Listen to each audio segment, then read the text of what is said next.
Hello, good morning guys. তো আজকে আমাদের লাদাখ জার্নি ডে 18। আর আমি 2 দিন ধরে ভিডিও দিচ্ছি না, তার কারণ একটাই, আমাকে পরে বলছি রাস্তা যেতে যেতে। আর কালকে রাতে আমরা ছিলাম এক পেট্রোল পাম্প, আর এখানে আমরা ট্রেন লাগাইছিলাম। তো ট্রেন মেন আমাদের গুছাগুছি সব কমপ্লিট। আর এই জায়গাটার নাম সারারপুর কালান নামের একটা জায়গায় এই জায়গাটা।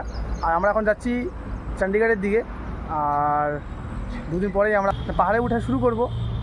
আর এই 2 দিন ধরে আমি কেন ভিডিও দিচ্ছি না তোমাদেরকে সেটা রাস্তায় যেতে যেতে বলছি। এদিকে সবাই কিন্তু আমাদের রেডি, রিপনও রেডি, বন্ধু রেডি, সবারই সাইকেল প্যাকিং ট্যাকিং ডান। তো এখানে বেরোনো যাক। আর আজকে ঘুমটাও একটু বেশি হয়ে গেছে কালকে রাতে বৃষ্টির জন্য।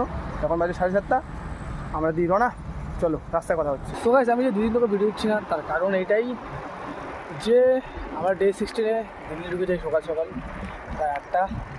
আর দিল্লি ঢুকতেই এত পরিমাণে ট্রাফিক, মানে কী বলবো, গাড়িতে পুরো ভুসবাস করে আসছে। প্রচণ্ড জাম, প্রচণ্ড, মানে এত প্রচণ্ড ট্রাফিক আমি তো জীবনে দেখি নেই। আর দ্বিতীয় কথা এটাই যে এত গরম। এখান থেকে যে সেই করে বের হয়ে আমরা চলে গেলাম একটা স্টোরে শপিং করতে। শপিং বলতে সবাই নিয়ে নিল -ডিগ্রি জ্যাকেট, বন্ধু নিল -10, আর বোনও নিল -10, আর আমি আর বন্ধু নিয়েছি -5-এর জ্যাকেট মেঘে শপিং করার পর আমরা ডাইরেক্ট চলে যাই রুমে 1 ঘন্টা রেস্ট করার পর আমরা কিন্তু চলে যাই আবার সাইকেল সার্ভিস করতে। তো একটা দোকানে গেছি, সেখানে ভালো করে ঠিক করতে পারিনি, ওটা আমাদের সিলিন্ডার খারাপ হয়ে গেছে। তারপর রুমে এসে আবার 1 ঘন্টা রেস্ট করে আমরা বিকালের দিকে চলে গেছি একটা ভালো দোকান। সেখানেই করতে আমাদের প্রায় 9টা বেজে গেছে।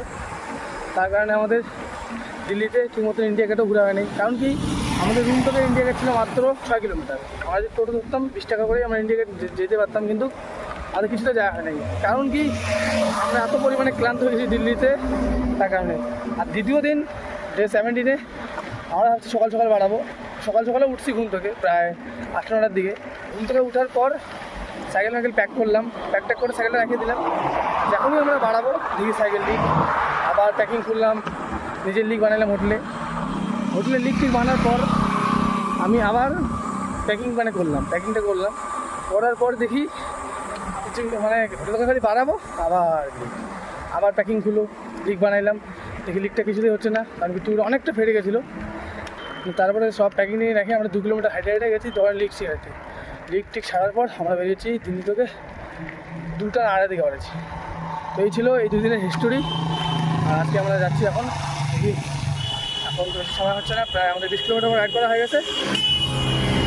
সকাল এখন বাজে 10টা, আমরা নিয়ে নিলাম একটা ছোট্ট ব্রেক, মানে আমাদের প্রায় 40 কিলোমিটার রাইড কমপ্লিট। আর এখন আমরা নিয়ে নিলাম একটা ব্রেক। ওরা খাচ্ছে পরোটা, আমরা খেলাম চা আর লস্যি খাই নিলাম। আর খাবো দুপুরে থেকে একটু হেভি খাওয়া খাবো, কারণ সকাল হেভি খাওয়া খাইলে